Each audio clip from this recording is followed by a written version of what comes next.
Hello everybody, here is Martin, your personal water sommelier, and today we thought we're doing a special episode of A Water With. Obviously, hopefully you saw me already on Netflix on the new documentary show with Zac Efron. Down to Earth on Netflix is in the top 10 of Netflix right now, so when you haven't seen it, check it out on Netflix. It's streaming right now. And on episode 2 in season 1, there is the first 7 minutes at water tasting, and it happens in West Hollywood, and guess what? I was invited to hydrate Zac Efron. And this was really a lot of fun. We had incredible fun, and we thought today, my co-host Michael Mascha and myself, we wanted to revisit all the different waters we actually tasted on the Netflix show. Hello, Michael to Texas. How are you? Hello, how are you, Martin? Congratulations. And I'm very honored that, because usually we have a guest here and we're drinking water with someone else. So I'm very honored that you're drinking water just with me today. So, and I of course saw the Netflix episode, and I think it was really great. And you will talk about it later. I got a lot of feedback. I didn't know where all this traffic is coming from, to the website, to Instagram, and so forth. But my first question is, how were those people? They're famous celebrities. Were they nice, or did they behave like we think celebrities behave? Good question. No, I have to say they are the nicest people ever. And especially Zac was almost like surprised, and he was like, because let's face it, when a producer is telling you, oh, you're going to Petit Hermitage Hotel in West Hollywood, you're meeting a water sommelier over there, and you're going to do a water tasting. When you never heard about that concept, you're like, what? What I have to do? That's kind of crazy. And I think it's totally normal when people would say, like, a water sommelier, come on, this cannot be real. This is just something crazy. This is made up. This is Hollywood. But when he came and we talked a little bit and chit-chatted before, and I was asking, so Zac, what kind of water are you drinking? And we talked a little bit about the whole industry. He was like more and more intrigued. And he could really feel like that. He's like, whoa, I didn't know that there's so much to learn. And this is pretty much, and Anne the same. Anne Kendrick, the famous actress who was obviously with us, said as well, like, I cannot believe that. What's happening right now? You're changing my life. He's saying, I never thought about this idea of drinking water, and all these different bottles of waters are tasting differently, and they're actually coming from a different source. And oh my God, purified water is actually nothing else than filtered tap water. A lot of people could not believe that. So they are the nicest people ever. And I'm really honored as well to be on that show. I received, Michael, obviously tons of response as well. Again, I don't know how many different followers suddenly on Instagram. People are reaching out to me. They're reaching out to the hotel. It's really fascinating. And it's so much positive energy right now on the internet about this sequence, what I really appreciate. And that is, I think, what we all want to do. We want to showcase the most healthiest beverage on this planet, but it has actually taste and it's not boring. And I love, Michael, you sometimes saying, like, is water boring? Can you explain this a little bit to me? Yeah, I think sometimes people say water is boring. And I think what people actually mean is not that a particular water is boring, but it's boring that you don't have a choice. And I think the very second you put a portfolio in front of people with multiple waters like you did, from low to high minerality, small bubbles, big bubbles, a world opens up. And what I think I took away from the show was, and we have done this many times, you give people a water tasting and you look into their eyes and this very moment you have changed their world. They will always remember the moment when they first discovered that water is not just water. You changed their world, and we're doing this for 10 years and I'm still getting a lot of satisfaction out of it. And so I'm sure it must have been great for you to see that you can do this also with celebrities who have access to many different things. We probably don't have access, but they still haven't paid attention to the little detail of how different waters actually can be. Yeah, and how important water is. And I think that is always the interesting part. And I totally agree with you, Michael, because we're all drinking water. Like, we're all engaging with water on a daily basis, but we never really think about it because we just think, it's water, it's H2O. We never thought, wait a minute, is there actually something in water, like besides H2O? And then we talked in the show about TDS, and Netflix showed it so nicely about total dissolved solids. Yes, there's more in water than just H2O. And there's obviously here the selection, what I had on the show, Several of them you will remember these selections. Some waters you won't maybe remember because you just saw them in the picture. We actually taped that sequence for quite a while. It was like 4 or 5 hours it took us to tape it. Obviously, we went through way more waters than the waters been actually shown on the show. But this is normal when you're taping 4 hours, but then the sequence is actually 7 minutes. What I think is almost like amazing that it was actually 7 minutes long, because that's quite a long time to do a water tasting. But I think, Michael, I want to hydrate myself a little bit as well. And we should talk a little bit about the brands right here, what some of the brands what obviously been showed and some of the brands who haven't been shown now on the station. And Michael is very familiar with all the brands. Obviously, I'm familiar with them as well. Zac Efron is obviously familiar with them. But one brand in particular, what I think is fascinating is Svalbard from Norway, from the Svalbard region. You will see that water sometimes in the picture, but it's not like the sequence where we're actually tasting that water has been missed by Netflix. Michael, what do you think about Svalbard? Can you tell a little story about this water? Yeah, it's a great story. And if you want to see the whole story, Martin, I think you were with Jamal, who is the owner and founder of Svalbard. You spent some time with him on the boat virtually around Svalbard, and he explained everything. So this is a water with a very low mineral content. It's water that was rain maybe 4,000 years ago and fell and has been snow and ice ever since. And the water was recently harvested and put in a bottle. So it's a very, very special water from a very remote area, which is Svalbard, and at the northernmost point in Norway, an island group in the really ice cold sea. And this is where glaciers come down and break off, and the ice drifts away. And Jamal has a very special boat, and they're collecting the ice and bottling it for some very special bottling with a very great story. I think so too, Michael. And you mentioned it already. Water with podcast. Obviously, there are more episodes. It's just not our first episode what Michael and myself are doing. And in the very first episode, we have the virtual visit on the boat where they're harvesting the iceberg. So please check out on YouTube or on your podcast channels the other podcasts what we're doing a water with.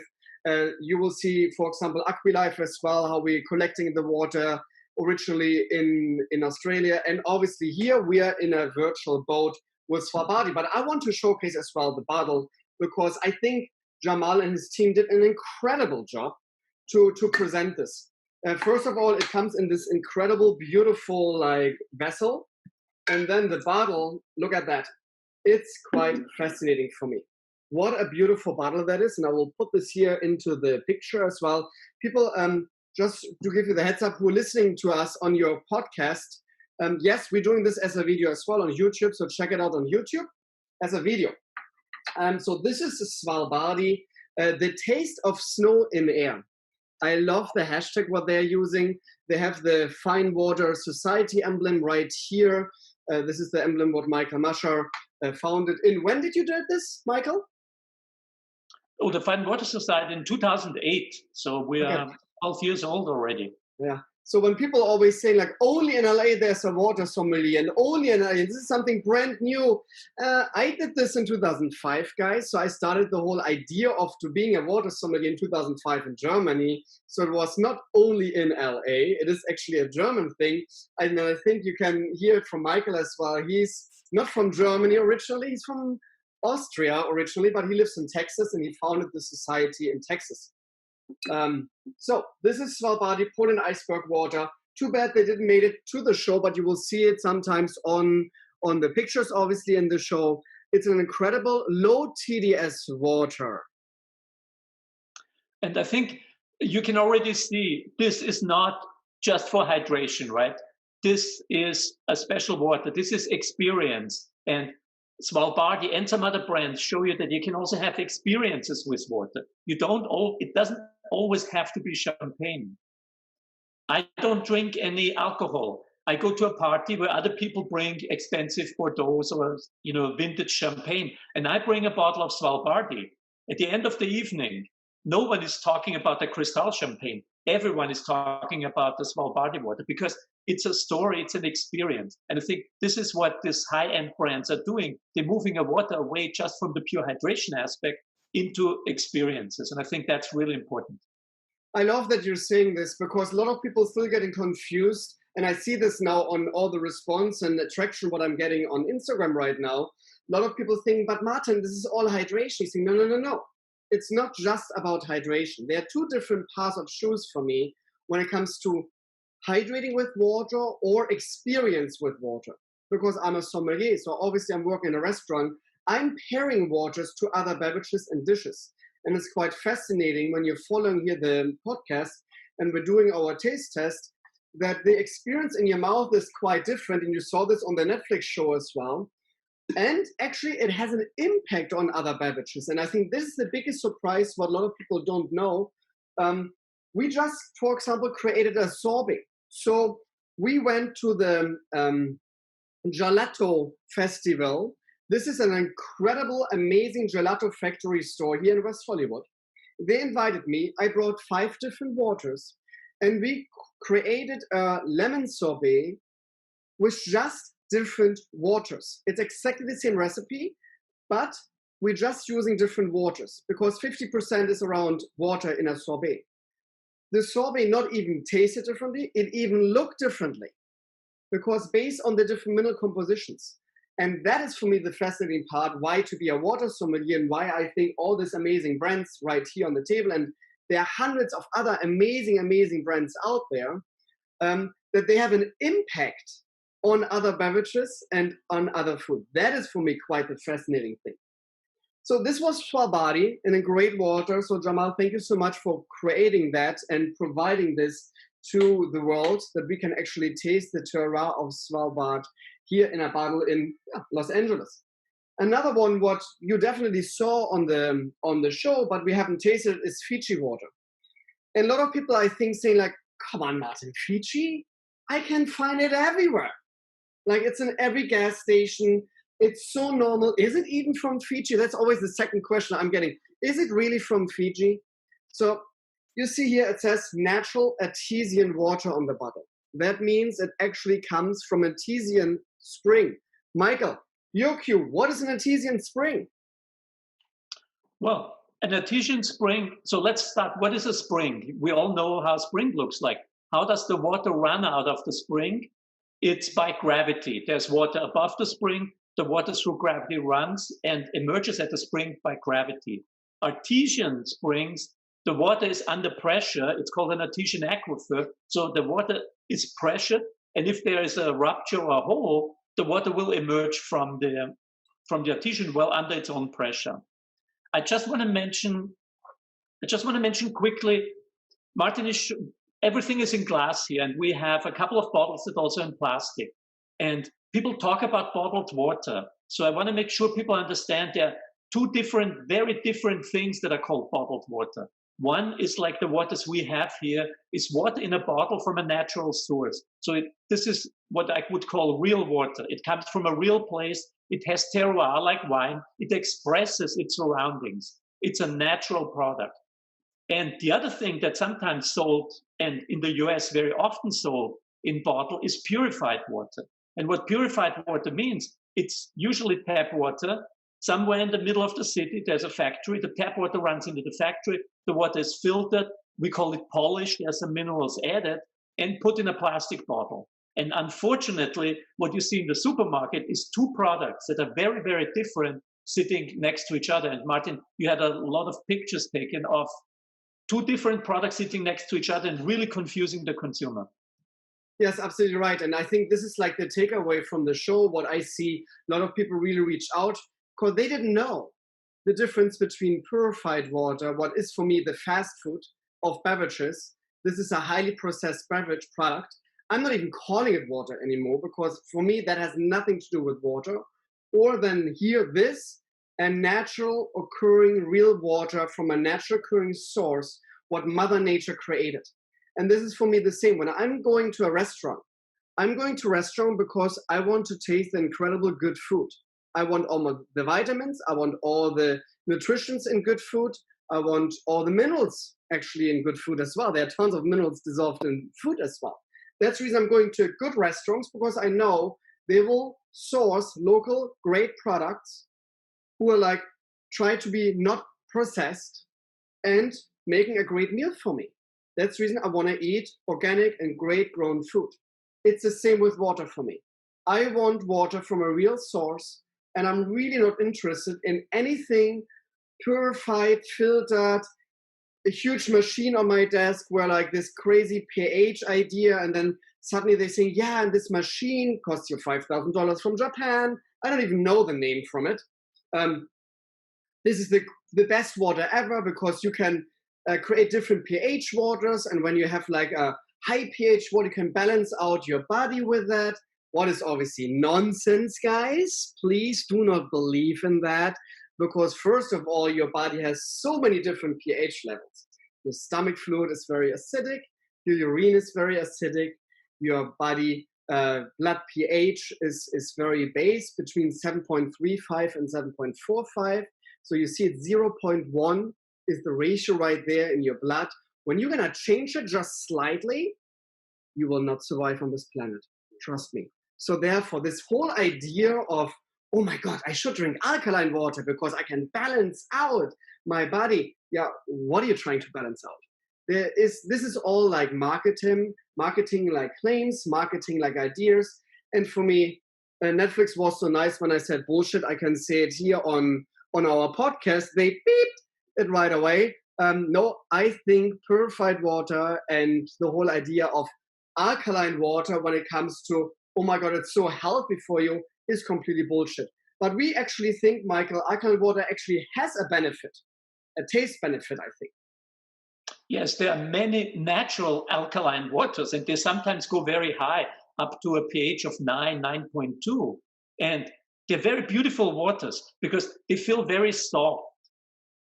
They feel very heavy. It's a totally different experience than if you drink a water with a pH of 5 or 6, which has a little bit more of the acidity. And again, very important for us is to notice there is no best water. We're not trying to say this is better than this one here. Remember, it's about experiences. And like with wine, you want to have many different experiences, from a very acidic white wine to a big, heavy, bold, fruit bomb of a Californian red. Different experiences, different food, different pairings. I want to quickly come back to Fiji again. You said many people don't believe it comes from Fiji. I saw Fiji in the mid-90s for the first time in Los Angeles, and I couldn't believe it comes from Fiji because I lived in Fiji for 3 years on a small remote island, and the biggest problem we had is finding drinking water. So I was very surprised that now suddenly people have bottled water in Fiji. But of course, this Fiji comes from the main island, which is very, very tropical, lots of rainforest, and really a very beautiful, very remote area. And the only thing, and then Martin is talking to them, I'm sure, is it's only PET. It would be so nice to have it in glass. Yeah, I think so too. But I think they're like having some ideas to obviously doing 100% recycling PET now. I think they're trying to launch like bigger sizes, that like gallons, that you can actually refill your bottles, what I think would be great as well. I love the idea of refilling. Some water brands, we, Michael, know already. Rising Springs, for example, is one American water brand. Incredible good water. Comes in a big gallon, like very, very big. I think 2.5 gallon container is that. Or then you can refill your water and you can put it in your water vessel, what you have. And pretty much the same concept what we saw on the show on Netflix when they went to Paris. And they have the tap water qualities all over Paris, and you can buy actually an empty water vessel in a little store, and then you're going to the like spring source. It's not a spring source, but like to the tap water fountains, let's say it like that, in Paris, and you can choose your sparkling or still water. But I think it's an incredible, great idea. But again, that is for hydration. That is not the experience. The experience is obviously is, oh my God, I can get some water here for free, what I think is amazing and cool. But this is for me a little bit more interesting because they have different taste profiles. So water is not just water. But you're absolutely right. Vita Levo, this is the main island, Fiji, where this comes from. I would love to see it obviously in a glass bottle. No, I just can have it in PET. I think it's still a remarkable, interesting water because the silica content of this water is very, very high. There are not so many waters with that kind of like silica content, what Fiji has. Therefore, this water is a very, very smooth and very round mouthfeel water, what I really appreciate. Another water, what has been featured very heavily on the show, and now we're coming to the waters who you saw on the show, is AquiLife. So AquiLife I know since around 2.5 years now. Suddenly 2 people just showed up at Patina restaurant where I had the water menu in place when I was working at Patina, and said like, hey Martin, we have an interesting water for you. Maybe you want to taste that. And I was like, so where's this coming from? Yeah, from Australia, southern Australia, 3 Bay area. I think, okay, that's kind of cool. So they told me the story. It's a natural occurring source, and I loved the idea. And then I tasted the water, and I was blown away. I was blown away for 2 reasons. One, for the taste profile, for this very, there's a lot of going on in your palate when you're drinking AquiLife. It's a high mineral content water. The TDS is 1,300. For a still water, extremely high. When we're thinking about Svalbard, for example, has a TDS of 17. Fiji has a TDS of 222. When you think about smart water, TDS of around 20, and Essentia, what a lot of people always think, like, oh my God, Essentia overhydrating, all this crazy scam marketing claims again. This has to be amazing because there's so much electrolytes added. Yeah, 70 is the TDS of Essentia, so please don't believe it, what they're actually adding. This has way more electrolytes than Essentia and smart water together. Anyhow, 1,300 TDS, fascinating stuff for me. The most unique thing about AquiLife is the mouthfeel and texture of that water. And Netflix showed it very nicely because they said, or I said, it's the olive oil of waters. And Michael and myself had it several times now, even blind tastings, and we could right away tell you, oh my God, that is AquiLife. And we were always right. What do you think, Michael? Absolutely, it's a standout water. There are a couple around the world that have similar still waters with a very high mineral content. So Cosani from Peru, we had this 2 years ago when we were in Ecuador, would also come to mind in that kind of group, but it's very unique. So I hope at this point we're not boring our audience because we're talking about waters, how good they taste and all those kind of things. And people you mentioned you have a lot of people calling you. I have a ton of emails, and the email usually says, where can I get this water? All this is written in the email. And I have to write people back, which water do you want? And where are you? Because it makes a big difference where in the world you are when you say, I want those waters. So unfortunately, those waters are very hard to get in your local stores. You have to really hunt around, and most of the stuff you will not be able to get. So we have done 2 things, Martin and I. And Martin can talk later a little bit about the Fine Water Academy and the sommelier course. But I also want to mention, we have a course for people that are just interested in elevating their knowledge about water. It's like a Wine 101 course. You go to a restaurant and suddenly you know a lot of things about water and can match water with food, understand the differences. So we have that course in the Fine Water Academy. It's very quickly, it's 1-2 days. It's very fun videos with the 2 of us. And this will give you a lot of knowledge about water. I guarantee you, you go to a restaurant and there's a snobby wine sommelier there, and he treats you like, you don't know anything. Just ask him a couple of questions about water after you've taken our course, and you will see how he suddenly is out of his water, so to speak, because he has no clue what you're talking about. So very little effort, and will know a lot about water. So that's the first aspect. The second aspect is that with some portfolio distributors, those are the good people that sell you the waters we have here and many more. We have created special boxes of samples of waters from low to high, from small bubbles to big bubbles. And we will put some links below. So what you can do now, you go to the academy, you get the course, you learn a lot about water, and you can order sample cases and get them delivered to you, and you have the experience. We tell you right now about how special this water is, but I think it only really works if you have the water in front of you and you can actually drink it. Yeah, and I would love, obviously, to see, so whoever signs up, first of all, yes, there are videos with Michael and myself, so we are your water sommeliers, and it almost feels like it's a private session just for you, altered. And the second thing is, I would love to see obviously videos and pictures of you, because we're gonna rebroadcast them then on our social media channels when you are having the experience what Zac Efron and Anne had. So that is very important for us as well, that you're like feeling celebrities, because you are celebrities. We're all human beings. We're all here on the same planet. And I think it's important that we are all treating ourselves to the beauty of this amazing waters, what we have right next to us. So that was Aquilive, what you saw in the show, where we all thought, oh my God, that is like olive oil. It really has the texture of olive oil. Think about because a lot of people might be saying like, come on, Martin, really like texture in water? Like, what are you talking about? You need to experience this by yourself. Trust me, everybody will get it right away when you have that in your mouth. And just think about like the milk qualities. We all know about non-fat milk, low-fat milk, and whole milk. This is like whole milk. This is like really like heavy on your palate, versus like non-fat milk is almost like water. And I'm saying this is a water sommelier now. I should not. Another one, what was been broadcast, and now we're going from the still versions, what we have here, to the more sparkling versions. And another one, what I think is an incredible good water, is Hilden from Great Britain. I will put this a little bit in the camera. Let's see if you can see it. Yeah, you can see it right there, because this is quite fascinating. And I will read it for you, what it says on Hilden. Hilden is from England, first of all, so from Great Britain. It says gently sparkling. What's absolutely right, it's an effervescent sparkling water. You would almost think like somebody tried to get rid of the carbonation when you're drinking and opening this bottle. It has very, very tiny bubbles. I'm always saying it like almost like champagne bubbles.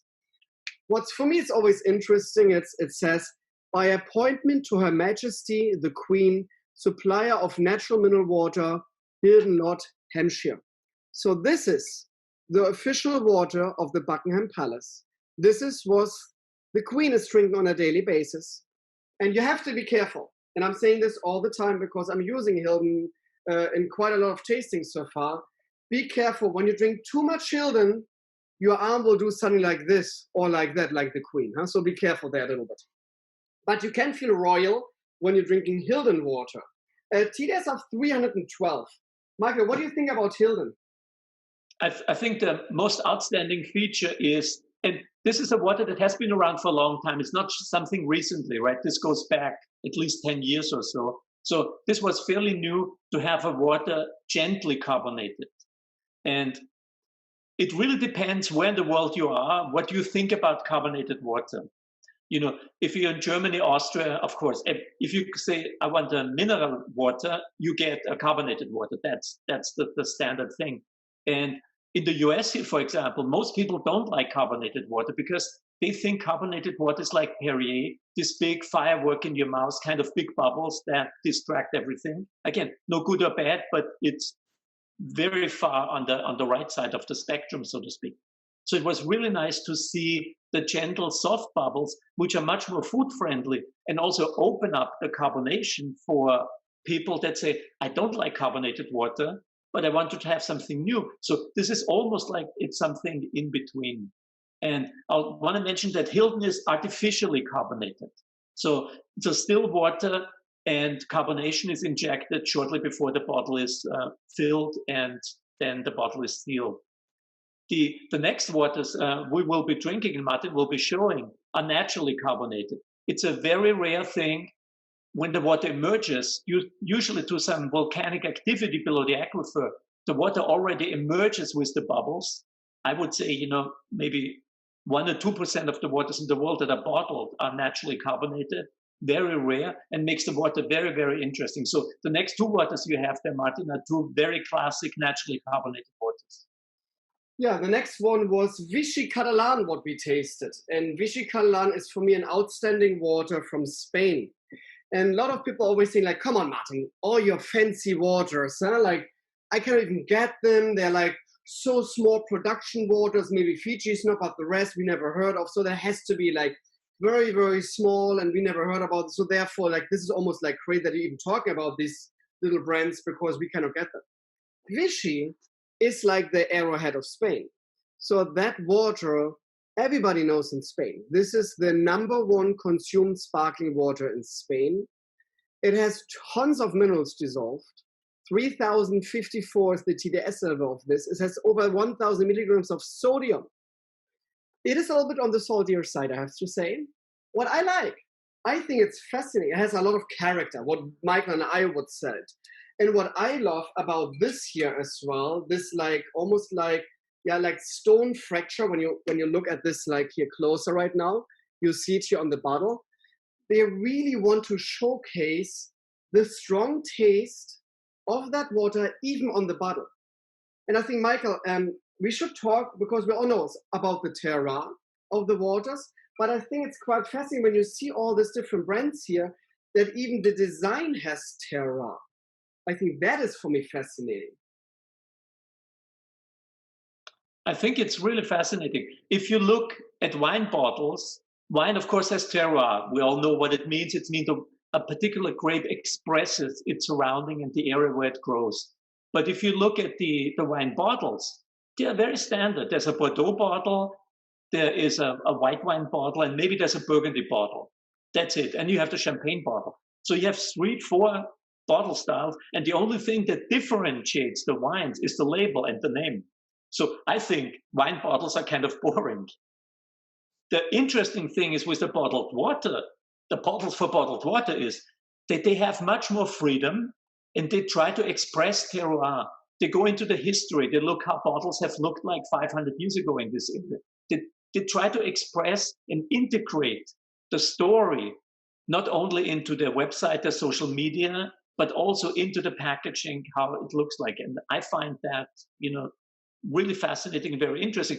It makes water bottles very tactile. And we both see that if we give water tastings, that people afterwards come to the stage and they want to touch the bottles. I can guarantee you, Martin showed me the Svalbardi bottle. If you put that bottle on the table, everyone who sees that bottle will come there and touch it. And it's really very special. You're almost not quite touching the source, but it's the closest thing to touching the source is making this emotional connection between the bottle and the source. And I think we're very lucky to have this with water, because I don't think we have it in wine. You're absolutely right. This is the only product on this planet where you can touch almost like the source as well. You're feeling connected. And I love what you just said. This reaction, what you have, and this, I can touch the bottle, I can feel the water almost, I can drink it then to me. And this is what you should think about it. Because again, this is not purified tap. That is not boring. This is here, you can travel around the world and taste the beauty of Mother Nature. You can feel it, you can touch it, all senses are respected to that. And that is for me fascinating, especially right now in the times where we're living in with COVID-19, where traveling is even more harder on us and nobody wants to travel. I don't want to travel. I was supposed to traveling to Europe. I was supposed to traveling to the East Coast. I was supposed to traveling to China this year. I canceled everything because I said, like, you know what, we just need to like scale back a little bit of this traveling. A lot of obviously events were canceled, but I still can travel at home by drinking all this incredible, amazing waters. And I can always put my body and myself, when I'm closing my eyes, to the spring. I can read a little bit about the water. I can taste the terroir, and I can feel that I'm actually in that country where the water is coming from. And that is for me just mind-blowing as a water sommelier. It's for me like, that is what I want. I want to be connected to nature. That is exactly what we want as sommeliers. We want to connect ourselves to Mother Nature and to help Mother Nature to showcase this beauty here in our palate. Vichy, one more thing what a famous company would say right now. One more thing. This was on the show as well. And I know it's very, very hard to get. This is a water what everybody tries to get all the time. It's Roy from Slovenia. I'm lucky me and lucky Michael. I think we're the two only human beings in the Northern Hemisphere who actually have access to Roy water, especially here in America. I don't know that anybody else has that on their portfolio or even has access to it to buy it. This is something very special. Lucky me, I have a great relationship to the owners. that is the great thing in general about all these brands. They're actually people behind that. It's not just a big corporation where Michael always, what you're always saying, Michael, what do they have in mind? The only thing big corporations have in mind? So I think there are two sizes of bottled water companies. And one is the small companies where people have passion. They do it, of course, they have to make money. So they're not giving it away. But it's really passion. It drives them to have a product out there. Think of a farmer. A farmer doesn't become a small farmer and grow vegetable or raises your livestock in order to make a lot of money. It's his passion. So the small brands have the same passion. What Martin and I unfortunately sometimes seeing is if the companies become very big, we're not going to name any names, but if you talk to those people, it's about spreadsheets. Their main interest is the spreadsheet and things like profit margins, how fast can they grow, all the things you can derive from a spreadsheet. And both Martin and I are very passionate people, as you can see. So we have a hard time talking with the people when everything really is just about the spreadsheet and not about the water. Correct. And Roy obviously is an incredible good water from Slovenia with an extremely high TDS of 7,400. The magnesium content is extremely high in this water, what is for me always fascinating. And we showed on the show that we all said and we all agreed on it. Oh my God, it's almost metallic in taste. Yes, that is what it is. Yes, it's sometimes, this one is now a clear one again. Sometimes it happens. And again, this is a product of nature. This is not a product of a factory. So sometimes, Baroy, you will see small little particles suddenly floating about. This is like the high content magnesium content, what you sometimes see. You will see it a little bit, I think. When I'm putting the bottle right now next to it, you maybe see very, very small particles. This is nothing bad. This is actually minerals, what you want to have in your water. And Roy, for me, is fascinating. And I saw Michael just put his incredible good water glass up front as well, because you see me using this water glass. This comes from the same region, Michael, huh? Than Roy. Yes, yes, absolutely. I totally forgot about it. So if you see the bottle from Roy, it says 1611 on the bottle. So this was a source and a spa that was developed, started in 1611, when this was probably your best way of getting healthy is drinking this water, because going to the doctor probably did more harm than anything else you could do at 1611. And people wanted to take the water home from the spa. So there was a glass company formed at this time next to the source, and they made small bottles so people could buy a bottle, take the water home, and bring it to someone that was sick and couldn't go there. So this idea of glass and water really is showcased with Roy, and Rogashka being the place name. And I was very fortunate enough a couple of years ago to design a water glass, because I got really sick of, if you order water in a restaurant, the wine people get this nice, Riedel sommelier glasses, really nice stems. And as a water drinker, you get a tumbler, no stem, and it looks like a children's glass. So I really got sick of this idea. And I said, we need to have a better stemware. So we designed this glass, and it has been selling very well. And it really, again, comes back to one thing, this experience. Drinking water from this glass is an experience. Drinking it from the bottle is not. So glassware is important. What this also shows us, the glass, is that there's such a thing as a bottled water etiquette. And if you take the 101 course, you will learn everything about the etiquette. So Martin will tell you that when he tastes these waters, and I do the same thing, we taste it at room temperature. We don't want to take it out of the fridge and have it ice cold, because everything we've explained to you into details is gone if you drink water when it's too cold. So room or cellar temperature would be the best aspect for drinking water. And glassware is also really important. You want to celebrate.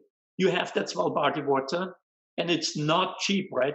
Martin sells it, I believe, for $150 in the restaurant. It's probably half of that if you buy it in retail. So you want to celebrate it. So there's such a thing as a bottled water etiquette, and it frames The whole idea of elevating water from a hydration commodity product to a very special natural product with terroir that comes from a particular place and expresses that place with an emotional connection.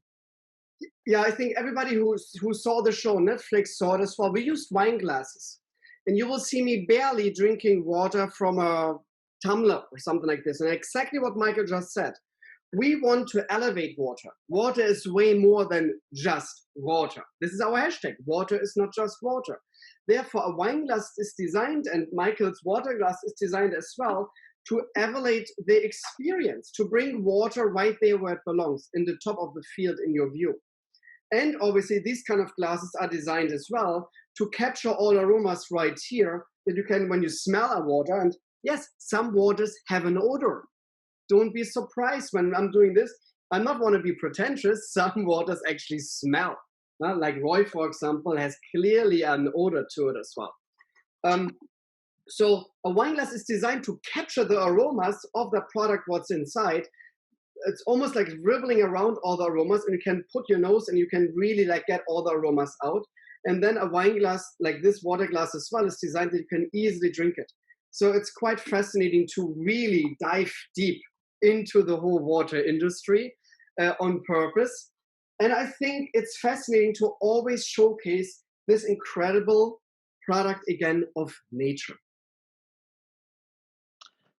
So we have told you now many, many times, water is not just water.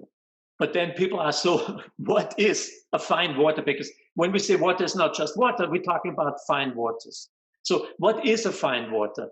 And for us, a fine water is a natural product that has terroir, that holds experiences, and that can give wellness. So this is kind of the minimal definition of what, when Martin and I talk about water, this is what we're talking about, and not about the other things that are just, processed product that come from a factory.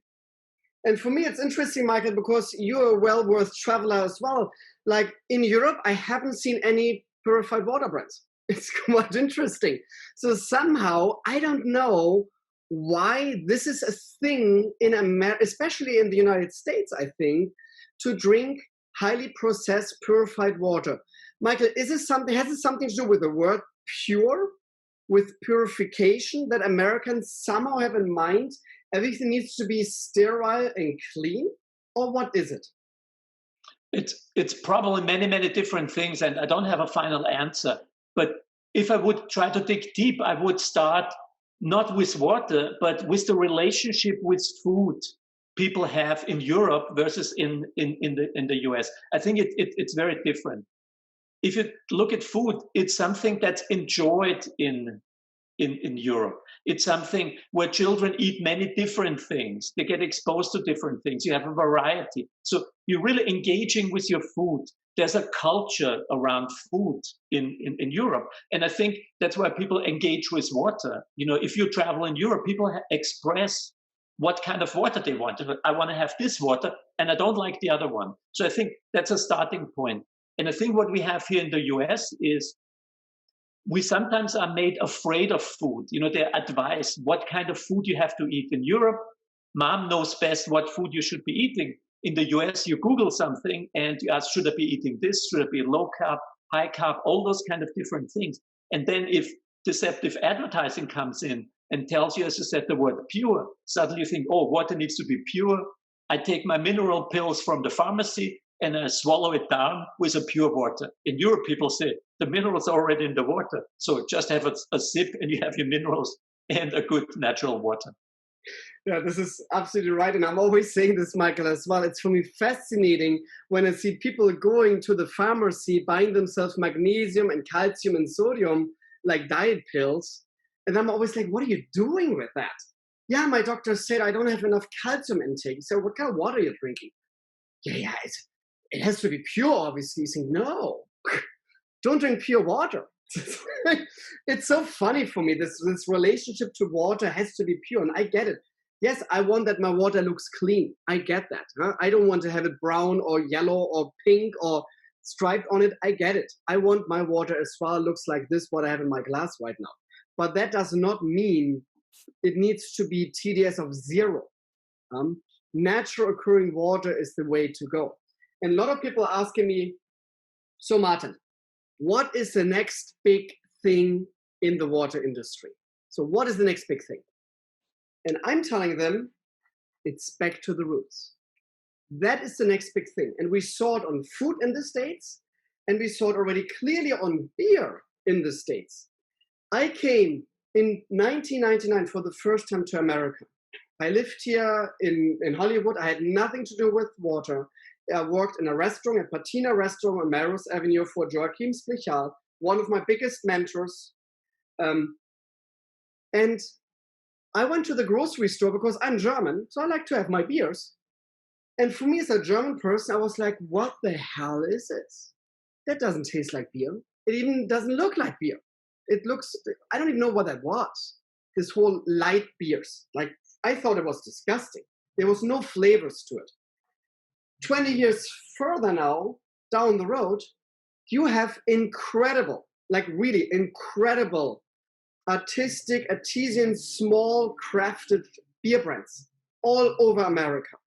So people realized, why I need to drink this highly like manufactured, billions of gallons produced beer, what actually doesn't taste? Why not doing this locally sourced from great products, from great people who actually have a lot of passion to that, what they're doing? The same with food. Fast food, fast food, fast food. Soda everywhere. You saw sodas drinking. Everybody was drinking sodas. Since 2 years now, this one right here is the #1 consumed beverage in America. It's bottled water. It's not sodas anymore. So people changing. And people realizing suddenly like a Whole Foods, Gelson's, all this like Erewhon, all this like high-end grocery stores for 20 years, almost impossible to find. You had your regular grocery stores and that's it. Now you have this grocery stores where they have organic food and incredible good products. So this whole thing shifted in America as well in the last 20 years. And in my belief, this is what's happening with bottled water. Yes, everybody is now at least on the bandwagon that bottled water is healthy and great for you and you should drink a lot of water. And I don't even say bottled water, you should drink in general bottled water in general, good water. I'm not a bottled water sommelier, I'm a water sommelier. So drink your tap. I don't have any issues with that. Drink your tap. But don't buy your tap in a plastic bottle. That just doesn't make sense to me, huh? Like purified water is nothing else than actually boiled up or filtered tap water. That's all what it is. You can cut that. Don't waste your money on it. And now I think the next step will be, and people will realize, and we see it more and more happening, and we saw it again on Netflix now, this is the next big thing. Real water from nature, where this company actually taking care of nature as well, because they're protecting their areas where the source is. Trust me, that's all natural reservoirs most of the times. They're really trying to make sure that where the water is coming from, the source is very well protected. Svalbard is carbon neutral, even carbon negative, what they're trying to do in the next 2 years. So there's a lot of great happenings for actually Mother Nature. And when people say, yeah, but the shipping of a water and then the packaging of water, this is crazy. Just to give the heads up, this one right there has the least impact on all bottled beverages on this planet. A Coke in a can or a glass of wine has a way bigger impact on Mother Nature than these boys right next to me. Because bottled water has the smallest impact on all bottled beverages. It's called the indirect water use. Google it. It's quite fascinating. Michael, I think we are like to the end of our little exposure. Is there something you want to mention, Michael, to the end? I just want to follow up what you said before about, I also see a big change, I'm doing this since 2002 and no one did a podcast with me. No media outlet wanted to do something because it was just a crazy idea that water could be something other than just water. I see a huge change. I really appreciate the environmentalists raising the issue about the plastic and the PET. I think it's a really good issue, but I think people still sometimes confuse the two bottles we were talking about, the natural water and the processed water. And in the US, unfortunately, I think up to 50%, maybe even more, of bottled water sold is actually the processed water. That means we could reduce the plastic waste from bottled water by 50% by drinking tap water. If you don't like your taste of tap water, buy a filter it at home. You have a similar product that you just bought in the supermarket, and you have reduced the plastic waste by 50%. The other waters, unfortunately, every time we make a choice what we are consuming, and it's if you drink a beer, a wine, or a water, you make a choice and it has an impact. Martin was saying water has the least impact, but it has an impact. So it will never go completely away. But we can cut 50% of the waste if we stop drinking the purified tap water in a plastic bottle and carry it home from the supermarket. Yeah. I hope I will see that in the future. And I'm very hopeful. And I see a next generation really looking at that problem, not so emotional, but really with a more scientific basis. Yeah, I think so too. So therefore, please follow us. Obviously here, Water With, our podcast with Michael and myself. We're doing this pretty much every week. We always have incredible, interesting water partners with us in the podcast to showcase their spring source from around the world. So you can actually travel with us to the country where the water is coming from without have any impact on Mother Nature. That is a great thing. When you want to know a little bit more or even want to become a water sommelier, I will put this obviously right here as well. It's www.findwateracademy.com. Follow us on Instagram, follow us on all our social media channels. And to the end, I'm always saying, stay thirsty, stay hydrated, and drink real good water from Mother Nature. And hopefully I will see you next time here on the podcast with Michael and Martin, A Water With. Cheers, everybody.